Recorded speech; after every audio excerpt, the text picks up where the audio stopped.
Want a fresh cover photo on your Facebook profile but without sharing that on newsfeed?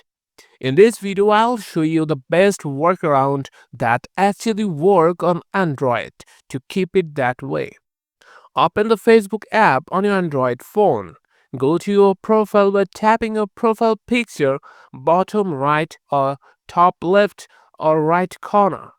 Tap your current cover photo, the big banner at the top. Select Change Cover or Update Cover Photo.